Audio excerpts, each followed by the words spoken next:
If you're pursuing financial independence and planning on retiring early, there is something important you should know. Most retirement advice you hear today is built for people retiring at 65.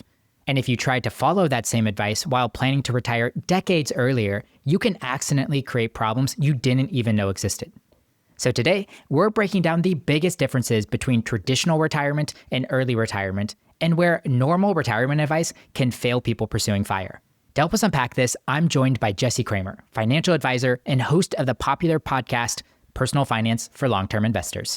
In this episode, you'll learn why retiring early isn't just normal retirement earlier, how early retirees can unlock some of the best tax planning opportunities, and the biggest planning mistakes that can trip people up if they follow traditional retirement advice. If early retirement is part of your plan, this conversation will help you avoid some costly assumptions. Let's get into it. You shared an idea with me to cover on this podcast, which is how traditional retirement advice could maybe stray someone off course that is potentially retiring early. And I think one of the most obvious places to start is time horizon. Traditional retirement is maybe planning for 25, 30 years, while early retirement, people are retiring decades before 65. You might be looking at 40, 50 plus years. So on that note, is the 4% rule still safe to follow over a longer time frame? It's a great place to start the conversation. And we can get into some of this too, because the 4% rule, I think, is a good starting point. It's kind of like a baseline. And I truly mean a baseline as in like on the bottom. It's like a kind of a fail-safe, worst case scenario rule way of thinking about retirement withdrawals. But the fact of the matter is that your retirement timeline should have a very large impact on what safe withdrawal rule you choose to use. The 4% rule, and even now the more modern version, which I think they say the 4.7% rule is what Bill Bengen has updated it to. Other retirement researchers have their own portfolio allocations that might merit a 4.4 or a 5.1% rule. Okay, fine. Almost all of them are always thinking about a 30-year retirement. That is the traditional timeline that they've been thinking about, 30 years. I think what they're thinking is if you retire at a relatively normal age, like 60, and you live a slightly longer than normal lifespan, the average 60-year-old is probably going to die in their early 80s, late 70s to early 80s. That's the average 60-year-old. So you say, well, what if someone lives a decade longer than that? They retire at 60, they pass away at 90, 30-year timeline. But some of the listeners here who are saying, boy, I'm going to retire at 36, I'm going to retire at 42, I'm going to retire at 47. They have at least another decade to plan for, if not another 2 decades to plan for. One might think, well, if my retirement is 1.5 times longer than 30 years, which I guess would be 45 years, I probably need to take that 4% rule and divide it by 1.5. I need to kind of do some sort of multiplication division to even that out. And I think that would lead them to a 2.666% rule. Someone can check my math on that. And I will say that's actually too conservative. There's some really good, I don't want to call it research because I'm not sure it's like academically rigorous, but there's some really good back tests that people have done to say, oh, if you do want a 40-year or a 45 or a 50-year retirement, what can your safe withdrawal rate be? I think Karsten Big Earn over at Early Retirement Now has done that. I know that a fella named Tyler over at Portfolio Charts, I believe that's his website, has done some really good research on it. And what you see is that the longer you extend your retirement timeline, up to 40 and 50 and 60 years, the incrementally smaller impact it has on your safe withdrawal rate. So again, for 30 years, maybe we sit here and we say, okay, 4.5%. And then for 40 years, maybe it's only 3.8%. And for 50 years, it's only 3.6%. So yes, as your retirement gets longer, your withdrawal rate has to tick down, but incrementally it ticks down by smaller and smaller amounts. As a financial planner, even someone that's kind of thinking about it in your own personal life too, is there a better approach? I think I've heard you talk about on your podcast more like dynamic withdrawal strategies. I don't want to get hung up between 3.5, 4.5. Yeah. If I feel ready to retire and I'm confident at the time, sweet. But if things start to go off the haywire too, I want to be able to adjust. And I have plenty of years. I think that's almost the advantage to us too, as early retirees. I have plenty of years to readjust or recalibrate if needed. It's just the more and more I dig into the details of retirement planning, both in theory, and so far this conversation has been very theoretical, but also in practice, meaning real conversations with real people, the more I'm realizing that flexibility is such an underrated component of retirement planning. And that could be flexibility in your spending, or it could be flexibility in your income. Because those two things, of course, like the difference between my income and my spending, that's what I'm going to have to withdraw from my portfolio to make up that difference. So either one of those two dials, income or spending, can adjust your in-year withdrawal rate. And one of the big issues that I have with the 4% rule, the 4.7% rule, or any sort of static safe withdrawal rate, I know it's ticking up by the rate of inflation, but it's a static rate, it's a static baseline, is it presumes that your withdrawal rate will be essentially the same year over year. While I understand that for a lot of people, they're like, well, my lifestyle in retirement isn't really going to be changing that much year over year. And sure, some years I'm going to go on trips and maybe some years I won't. If you have the ability to build in some flexibility into your retirement plan, that's huge. That's much to your benefit. It's not only if you have the ability to build it into your plan, I think the fact of the matter is that almost all of us will naturally have it in our retirement plan, whether we realize it today or not. There will be years where you're like, whoa, I'm actually withdrawing like 7% of my portfolio this year. According to this plan I've outlined, that's a lot. But it turns out that like these 5 years preceding that, I'm only withdrawing like 2.8%. And it's hard to think about those numbers and be like, well, they seem to maybe average out in a good way. I bet I'm okay. And that's where something maybe like a Monte Carlo simulation can really show you the impact that those varying flexible withdrawals have. So I guess my point is that withdrawals will vary. So the idea of a static withdrawal rate kind of doesn't make sense in the first place. And then you want to have the ability to choose to be flexible, especially, if the markets kind of don't perform in a way that benefits your retirement. You want to be able to have some sort of flexibility already built in, either by increasing your income, which I know means you might not truly be retired, or decreasing your spending. And I'm over here thinking about it even less so about what's happening in the market, which is definitely important. And that's going to impact what's happening with my accounts, but also just like what's happening in my life. As someone that is nearing my FIRE number right now, I realize that I'm probably going to have a solid 30 or 40 years that I'll still probably be on and off working too. And what's happening in the market might dictate next year, okay, well, I had to pull out a little bit more this year. Maybe next year is that time that I focus a little bit more on entrepreneurship or do a side hustle or work a part-time job that I've always wanted to try. Like I put it into my general plan for the next 30 to 40 years, but I was in like a go-go mentality this year and doing a bunch of travel. Next year, I know I'm going to want to slow down and instead maybe work a little bit and supplement or maybe even get some more income back into these accounts if I drew down on them pretty heavily. When you describe that situation to me, I think of this kind of jargony term or this kind of wonky term, right? Sequence of returns risk. And just for the listeners who are unfamiliar, what it basically says is that bad market returns or bad portfolio performance early in your retirement has this outsized, long-lasting effect. You can think of it almost as a chain reaction, where if that chain reaction starts bad up front, it can compound in a really bad way over time. So all else being equal, we don't want to have bad returns in the early years of our retirement, but that's out of our control. But what you just pointed out, Justin, there is something in our control, because sequence of returns risk is not just about the returns of the market or the returns of your portfolio. It's also about your withdrawals from the portfolio. Meaning, okay, let's say the market's down 15% this year. My portfolio's down 15%. Well, if I don't need to withdraw anything from it, that negative performance really doesn't affect me if I give my portfolio the time to recover. Or really what I'm driving at here is that what you've outlined and you said, oh, maybe this year I'm going to focus more on entrepreneurship and I'm actually going to kind of bring in some more my side hustle income. If you find yourself in your early retirement years, the market's down and you're like, well, originally I was planning on withdrawing 4% of my portfolio this year to support my lifestyle, but I'm actually going to go out, pursue this part-time job I've always wanted. I'm only going to have to withdraw 2% of my portfolio this year, not 4%. Like you just cut in half your exposure to sequence of returns risk. It's not just about market performance. It's also about your required withdrawals. And there's something I feel like a lot of quote unquote traditional retirees, they kind of approach retirement as like, no, I worked 35 years. I am done. Fair, right? Which fair. Totally fair. And my retirement plan says I need to withdraw 70 grand this year. I am going to withdraw 70 grand. It's a very understandable inflexibility that they've just described, that I've just described, but that exposes them to more sequence of returns risk, because if the markets are down and they're not willing to be flexible, they're going to be withdrawing a large amount during a down market, and that's not what we want.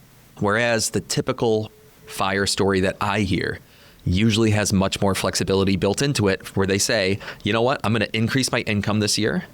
I'm going to decrease my spending this year, and I'm going to try to dampen the impact that a negative sequence of returns actually has on my long-term retirement.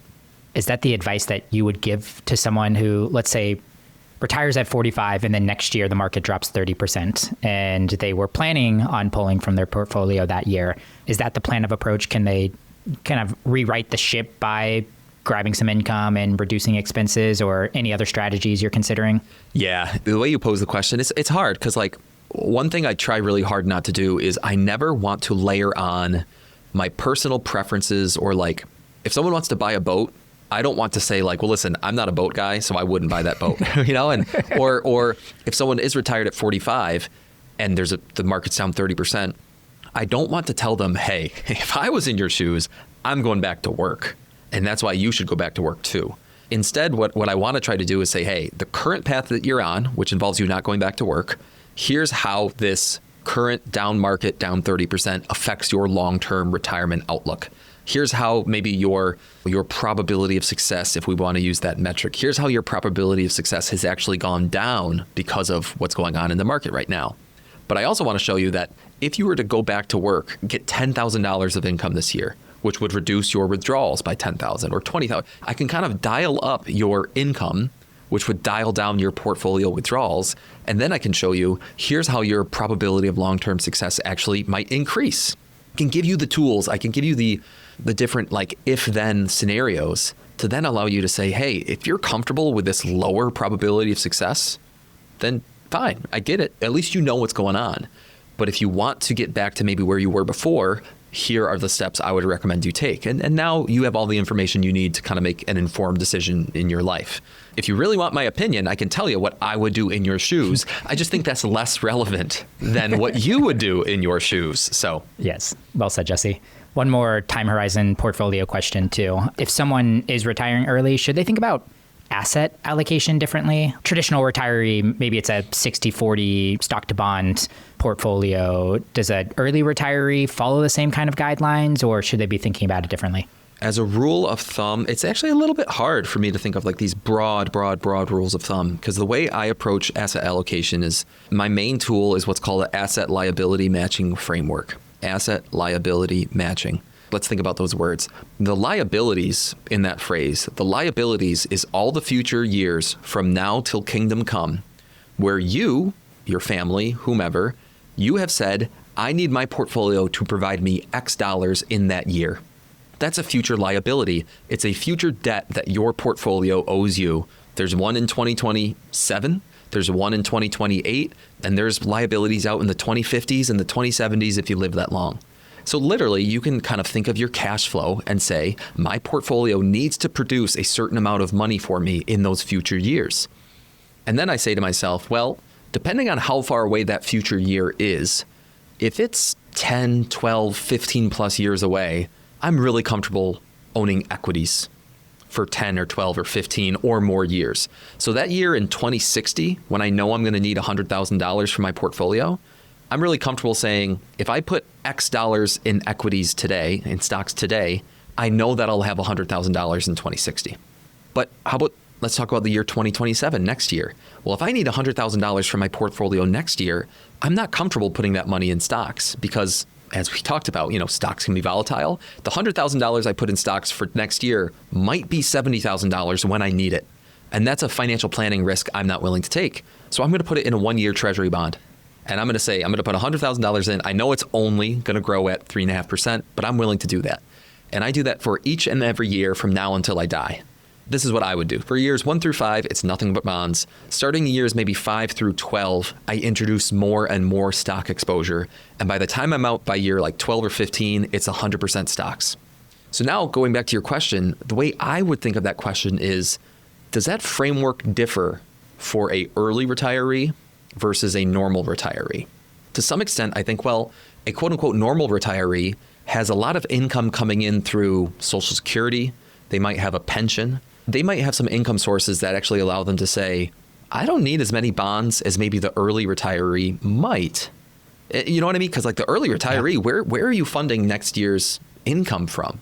But then at the same time, I think to myself that the early retiree has a lot of future years where they get to say like, well, those years are all stock exposure. So I think that's one reason why a lot of early retirees, they kind of sit there and say like, yeah, most of my portfolio is for years 30s, 40s, 50, and I'm just all stocks. To me, that's a little dangerous, but I truly think what the real difference ends up being the typical retiree who might have more money than they even need to retire.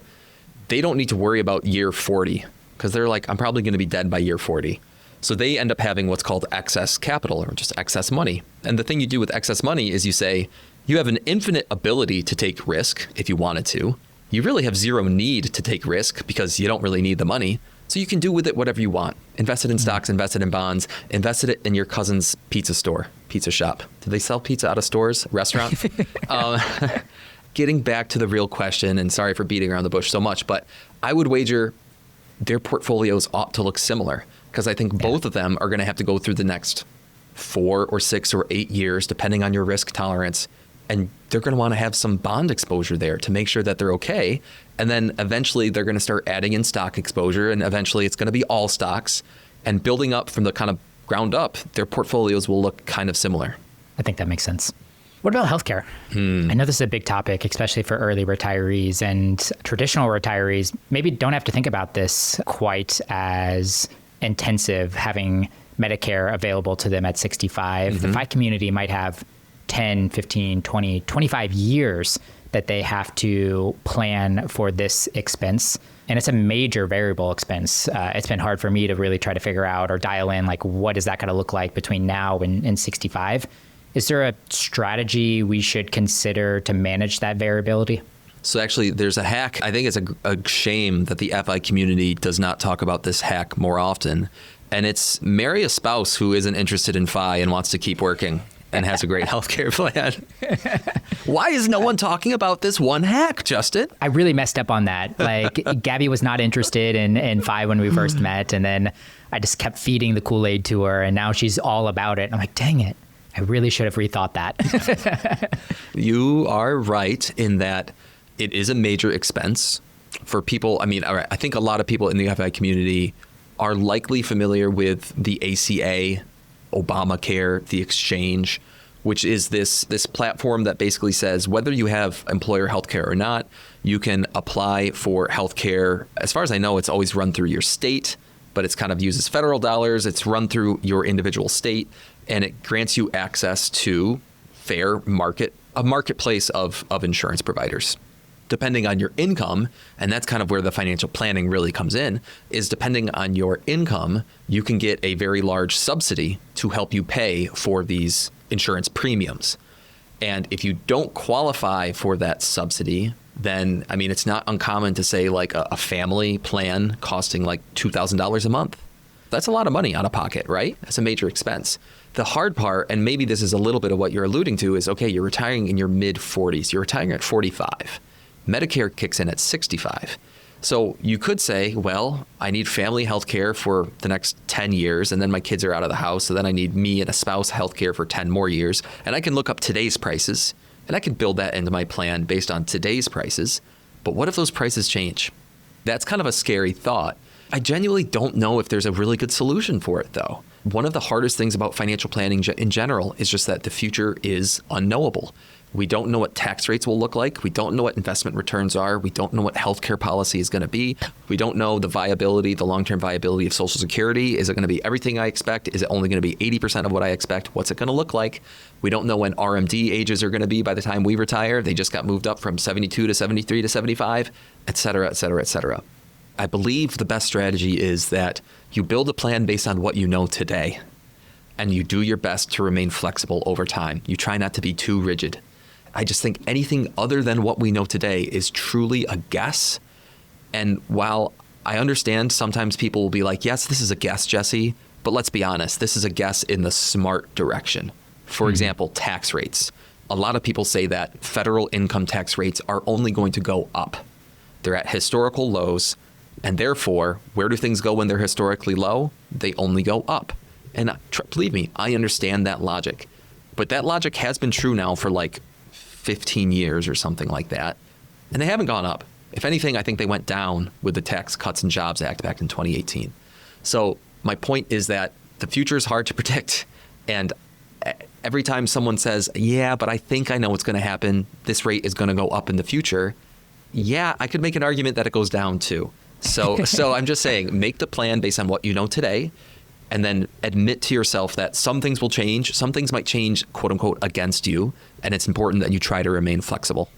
Just released an episode with Cody Garrett, episode 191. We went pretty deep in this, and he also talked about tax rates. And he made a pretty good point that most policies around taxes are positively impacting retirees right now. And sometimes the FI community doesn't consider themselves a retiree or a traditional retiree, but we get a ton of favorable treatment kind of post-working years because of that. So he made a pretty good argument, but he also pointed out, I can't remember the exact numbers, but he was like, in 2015, the national debt was like $17 trillion or something crazy like that. And tax rates were also very low.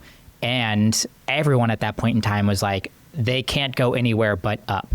And then flash forward 11 years, and there have been a ton of policy changes in favor of better tax rates. The national debt has doubled, if not tripled, in that time frame. So it's like, even logically, debt is continuing to go up. There's still policy that happens that is favorable for Americans in general, but definitely retirees. Yeah. I mean, a quick side note, I know this is not the topic we're here to talk about, but just for listeners, if you let the national debt influence your personal finance decisions, I think you're going to be far more incorrect than you are correct.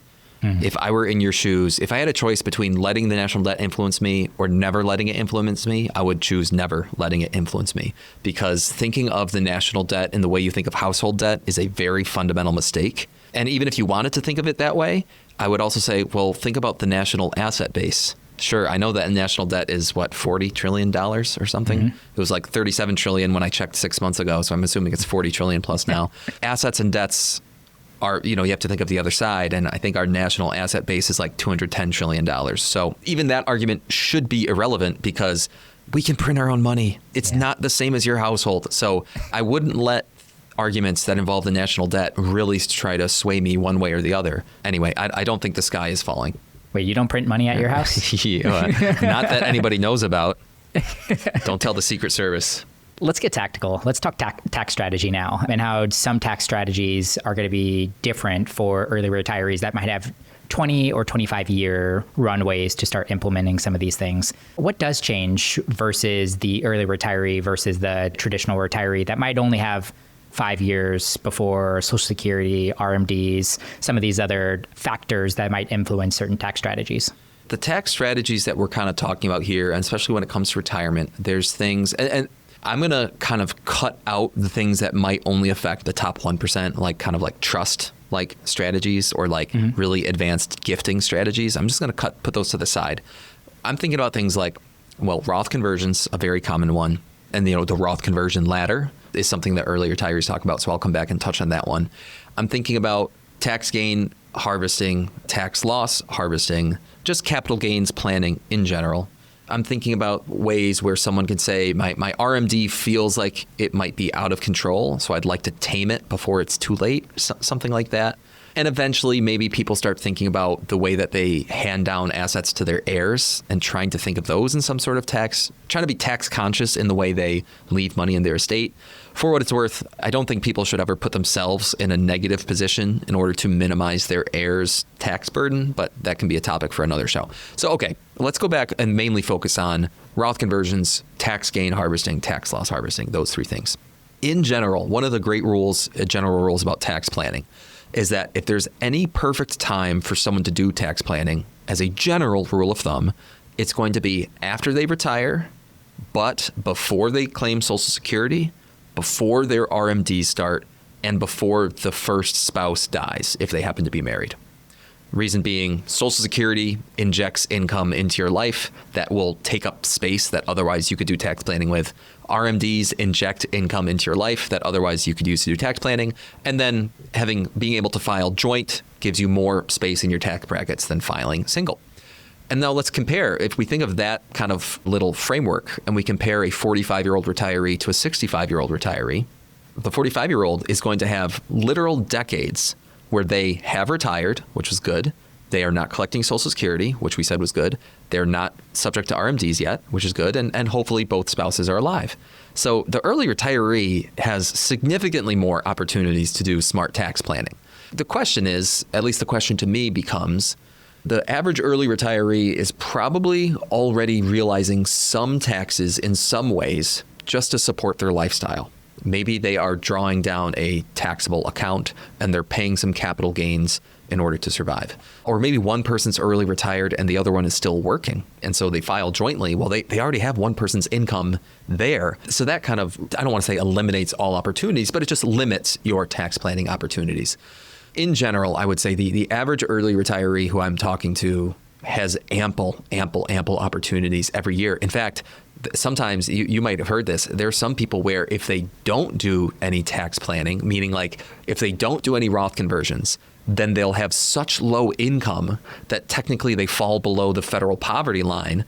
And that actually impacts the medical coverage that we were topic that we were talking about before, because they fall so far below the poverty thresholds that they don't even qualify for ACA premiums. Instead, they're just on Medicaid.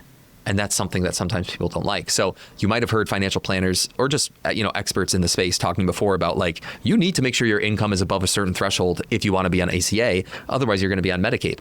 You want to get a little bit more tactical here. I would bet that the average early retiree really ought to focus on Roth conversions and tax gain harvesting. So Roth conversions being intentionally realizing income this year, intentionally paying taxes this year because you're in such a low tax bracket that you're willing to pay a 10 or a 12% tax in order to take dollars that are in your traditional IRA and move them into your Roth. Maybe you're doing some of that as part of a Roth conversion ladder, which means the conversion that you make this year, you have to wait 5 years in the future. At that point, you can pull the money out of your Roth account, the converted dollars, you can pull them out of your Roth account and you can live off that money. But then you can even do more Roth conversions on top of that and say, yeah, technically I'm separating this into a different bucket than my conversion ladder money. And this is just Roth money that I want to hold on to for the long run and let it compound for the long run. And just doing that is, you'd say to yourself, it's all about tax arbitrage is the phrase, the comparison of two tax rates.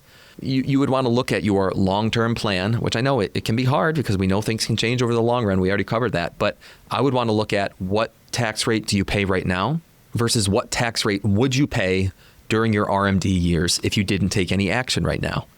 And for a lot of people, especially a lot of people who are big savers like we are, people who are willing to invest for the long run like we are, and people who are reasonably frugal like we are, their IRAs can grow into the millions by the time they reach RMD age. The average RMD starts at 4% of the account value. It quickly rises to 5 or 6%, even higher of the account value. So you're saying, if I've got $4 million in my traditional IRA and my RMD is 7%, that's a $280,000 forced withdrawal out of the IRA, and it's all subject to income tax. And I mean, that alone is probably going to put you into the 24% tax bracket. And you sprinkle in Social Security and other things at that point, and you might be paying 32% on some of your dollars or more based on the current tax regime. And the idea is, well, wouldn't you rather pay 10% or 12% today instead of 24 or 32% in the future? And the answer is yes. So you do Roth conversions. Okay. Tax gain harvesting is another one I talked about, and the idea there is many people in the FIRE community, you have a taxable brokerage account, you have invested in it for a long time, and there are capital gains there. Excellent. That's great. You want to have capital gains because it means your investments have grown. The problem is that most of the time, capital gains are subject to at least a 15% tax, sometimes even more. So the question becomes, is there a way I can possibly avoid that 15% tax? And the answer is yes. If your income is low enough, then some of your capital gains are subject to a 0% tax. It is still a tax, technically. It is still a type of income, and it is still a tax. It's just that the tax is 0%. So that's kind of nice. So if you find yourself in that situation, you can intentionally realize gains. You can intentionally harvest gains at 0%. And then basically what you just do is you immediately reinvest the money. What it does is that it raises your cost basis. So it means that in the future, when you look to sell, you will have far fewer capital gains to pay then. Can you illustrate that through an example with some dollar signs? So I believe here in 2026, I'm assuming we have a married couple here. They're filing jointly. I believe that any capital gain that's realized when a couple's total income is below, I should say their adjusted gross income, their AGI, is below $96,000. Then I believe that capital gain is taxed at 0%. So let's assume this 45-year-old couple, they've early retired, they have literally no job. And sure, their account is shedding off $10,000 of interest and dividends. So, okay, that kind of bumps things up to $10,000. They haven't decided to take any Roth conversions or do anything else. It's just the $10,000 that are sitting there from interest and dividends. Well, first off, they get to claim the standard deduction, which I think is like $31,000. So in our minds, they moved up to 10. The standard deduction actually moves them back down to like negative $21,000 in a way. So from that negative 21,000 mark up until the 96,000 mark, and the difference there is $127,000, they could fill up that entire $127,000 gap with capital gains. And the capital gains would be taxed at 0%. But okay, let me pause there and we'll say, okay, well, how do you realize $127,000 in capital gains? It means you bought VTI 15 years ago and you bought $100,000 of VTI. And today that VTI is worth $227,000. So you sell $227,000 worth of that. And Fidelity looks at you and they say, hey, okay, you bought it at $100,000, you sold it at $227,000. The difference is $127,000. It's $127,000 of long-term capital gains that you just realized. So you have to report that on your tax return.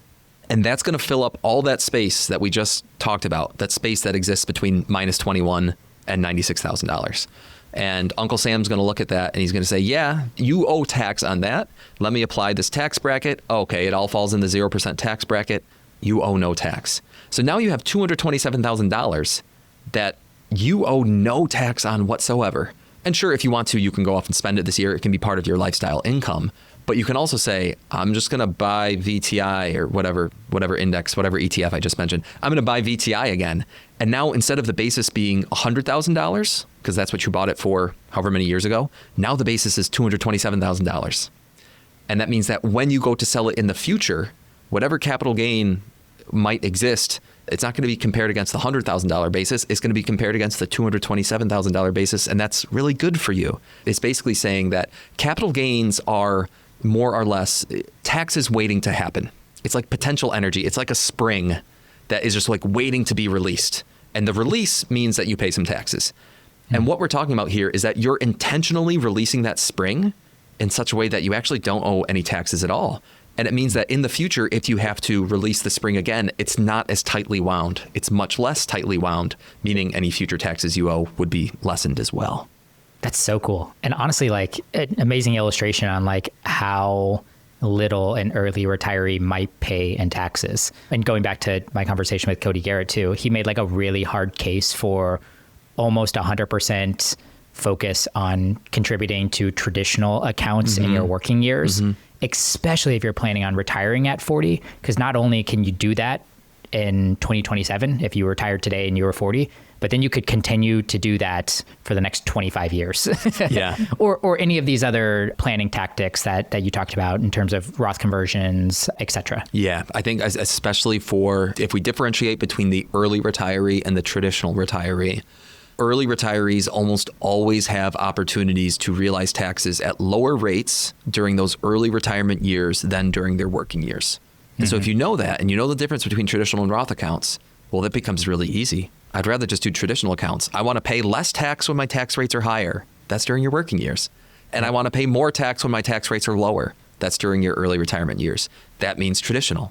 And then just in terms of some of these strategies, the Roth conversions, the harvest gain, capital gains, et cetera, I find it interesting as early retirees, can we be more conservative in this approach where a traditional retiree might have 5 years to try to maximize as much of their tax planning as they can? They might start realizing things in the 22% bracket because maybe they're working with you and they realize, well, if they don't do that and RMDs start kicking in, you're going to pay in the 28 or the 34% bracket versus an early retiree, I'm guessing maybe should consider being a little bit more conservative, maybe just filling up the 0 and the 10% bracket because they got 25 opportunities to do this versus maybe 5 opportunities to do this. The short answer is yes. The short answer is I agree with what you've outlined, and let me explain why. If you were to look at the different tax brackets and you were kind of look at how big they are, what you'd realize is that 0, 10, and 12, and this is all federal, by the way, because everybody's state is a little bit different. So federally, 0, 10, and 12 are relatively small brackets. And then it jumps up from 12 to 22 and then to 24, which are pretty big brackets. And then it jumps up from 24 to 32, 35, 37. And those are all, to be totally honest with you, I forget exactly how big 32 and 35 are. 37 just goes on forever because it's like anything above this is 37. But what I do know about 32 and 35 is that they don't kick in until pretty high levels of income. Okay. The average person, plain and simple, most of their life, they're going to spend most of their tax dollars probably in 22 and 24. Especially if they're listening to this podcast, maybe they're a higher earner. And I guess what I'm saying is that a lot of people, they fill up the 0, 10, and 12 relatively quickly. And then now you're in the 22. And it takes you a while to fill up the 22. And then, you're in 24. Okay, well, 22 and 24 aren't that different from one another. I mean, I get it. 2% is 2%, but they're pretty close. My point is that it's pretty easy for you as an early retiree to say, I'm going to fill up 0 and 10 and 12. I'm going to fill up those brackets with my Roth conversions. I'm going to use whatever space I have left over to do tax gain harvesting, or maybe vice versa, because I will say those two exercises, they compete for the same space. There's this kind of nuancy topic called stacking. And basically what happens is that certain types of income are counted first, and Roth conversions being one of them, earned income being another one. That fills up space that otherwise you could use for tax gain harvesting. Your capital gains are then stacked on top of your income. And as long as those capital gains, once they've been stacked on top of income, and visually, you can literally think of it as being stacked on top. As long as those capital gains still fall below that, again, I think I said it was a $96,000 threshold last I checked, then the 0% tax applies.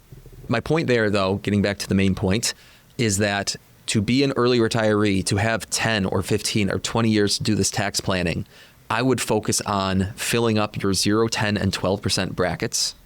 I probably would not venture above that into the 22% bracket. And the reason why is because if you do 0, 10, and 12 for years and years and years and years, what you're most likely going to find is that, maybe by the time Social Security and RMDs kick in, maybe some of your future taxes will be subject to 22. But your choice would have been, do I pay 22% taxes when I'm 45 or do I pay 22% taxes when I'm 70? And I would argue there's no difference. You're still paying a 22% tax. There's no arbitrage, going back to that question I said before. So the real arbitrage is that you pay 0, 10, and 12 in your early retirement years rather than paying 22 or 24 in quote unquote regular retirement when RMDs start. So yes. Regular retirement. Right. So I would be conservative in that way. Yeah. And then layered on top of that, too, you still have to manage ACA subsidies as well. Correct. So you don't want to fill up too much and then all of a sudden fall off the cliff and not get any subsidies for ACA. Correct. Too. And being totally honest with you, that is a subject that I'm pretty comfortable with in theory. I've only had to do it like twice in practice. Yeah, I've had some experience there, but I know like Cody, for example, he's working exclusively with early retirees, and it's a conversation for him, like with more clients than it's not a conversation with. But yes, like all of these cruddy interactions that can occur between income and various taxes, income and various subsidies, most of them are what I would call maybe a ramp or a gradual decline or a gradual increase. You just use the word cliff, Justin. And yes, there are very few things in financial planning that are cliffs, but when they occur, they suck. And it's really helpful to know about them in advance. And it's literally like you take one step too far, you just fell 1,000 feet down a mountain. That's a cliff. The ACA, the way that I think it was that OBA, I believe it was part of that big, beautiful bill that passed last July, introduced new legislation that says if you earn $1 too much in income, you can lose 100% of your ACA subsidy. And for some people, that is a tens of thousands, a $20,000 difference, which is, a painful cliff to fall off of. And could be even worse if you weren't planning on it and just figured it out at tax time. Correct. The cliffs I'm planning on jumping off of, those are easy, man. It's the ones that I wasn't planning on. Where did you come from? For sure. As we're rounding out this episode, I want to talk a little bit about income. I think we've talked about it a few times already, but a traditional retiree, a big difference might be they are done working. Like they have usually crashed into retirement. They are ready to be done working versus the early retiree might take a little bit of time off. But, if you're 40 and you're retired, you might dabble in income and generating ventures over the next 20 or 25 years. I'm kind of wondering, how does someone model that occasional or variable income into early retirement without necessarily having to be like overly fixed or dependent on that within their financial plan too? Yeah, it can be really hard. I'm going to start with a traditional retirement story, and then I'll pivot back to talk about your exact question. So imagine that you're a 70-year-old couple, and you look at the stats and you say, there's a good chance that by the time we're 90, by the time we die, whenever that is, there's a good chance that we might need long-term care, a nursing home, a home health aide, memory care, if there's like Alzheimer's or dementia involved. That can be extremely expensive. That can be $150,000 to $250,000 a year. But the financial planning problem, if you will, is A, we don't know if you need it at all. B, we don't know exactly how expensive it'll be. C, we don't know how many years you need it for. And most importantly, in my opinion, D, we don't know exactly what year or years it's going to occur in. So one thing you can build into your financial plan, it's never going to be perfect, but it is useful. You can almost think of it as a sinking fund. It's a sinking fund for long-term care, where you basically say every year, starting when we're 70, even though we're perfectly healthy, I'm still running 5 miles a week and a blah, blah, blah, blah, blah. I'm doing great, but I'm still going to build in a $20,000 a year line item into my financial plan. That to me is this sinking fund that's going to grow over time. And maybe I never have to spend it, but maybe someday I'm going to be really glad that I had $400,000 sitting there ready to be spent on long-term care. In some way, you're taking a one-time event and you're trying to smooth it out over time into some planned manner. It's not perfect. Long-term care is binary. Either you're going to have it or you're not. And it's going to be 3 years, or it's going to be 1 year, it's going to be 5 years, or all those kind of things. But you're just trying to say, I'm kind of wagging my finger to the wind, trying to make a judgment call and trying to at least plan for something in some way. Let's apply that same line of thinking back to an early retiree who says, hey, I've got a couple things on my mind that I want to pursue. I don't know if I'm going to go hard at it all the time, if I'm going to dive into it for 18 months and then take a step back. I bet I could make somewhere between, $30,000 and $40,000 of side money if I do this. How do I build that into my plan? Well, at least for now, for the next 10 years, I'm just going to say there's call it a $15,000 per year income line item that's called Justin's cool side hustle. And some years I know it's going to be zero because I'm just not going to be interested in it. Some years I bet I'm going to find something really, really cool and it might be 60. But my point is that it's not nothing. It's also not I'm not going to assume it's 60 grand every single year. That's too much. I'm trying to smooth something out so that it's there. It truly is something I can model in a way. I can see the impact it has. I can see if I dial that down to zero every single year, I can see what situation I'm in. If I dial it up to 40 grand every single year, I can see what situation I'm in. And I'm just going to take a best guess, some sort of weighted average about how it actually exists in real life. So that's one method. The second method, I'm just going to say it's really quick because it's very, very similar, is you just say, okay, year 1, it's 0. Year 2, it's 40. Year 3, it's 0.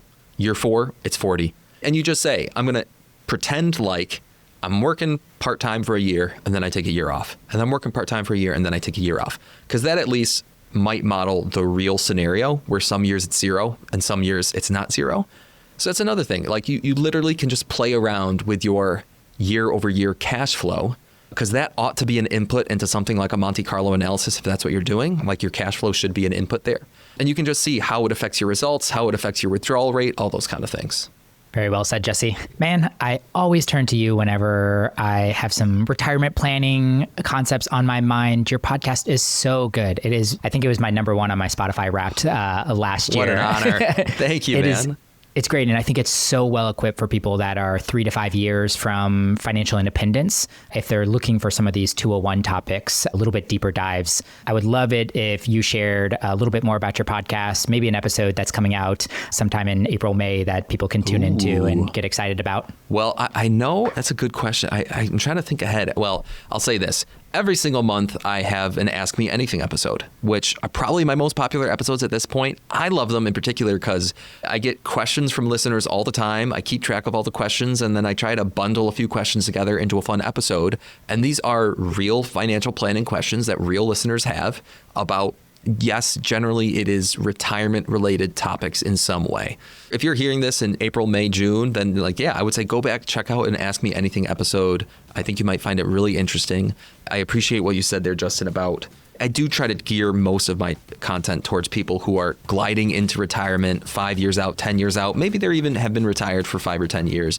The whole point is that it's about retirement, whether we like it or not, is probably the biggest financial planning topic in most people's lives at this point. And I just find it has so many juicy, interesting little subtopics to help people out on. And that's really where I like to focus my time. Once again, this is Jesse Cramer, personal finance for long-term investors, or you can find him if you like written content at bestinterest.blog. Jesse, always a blast having you on the show. Oh, this was so much fun. Thanks, Justin.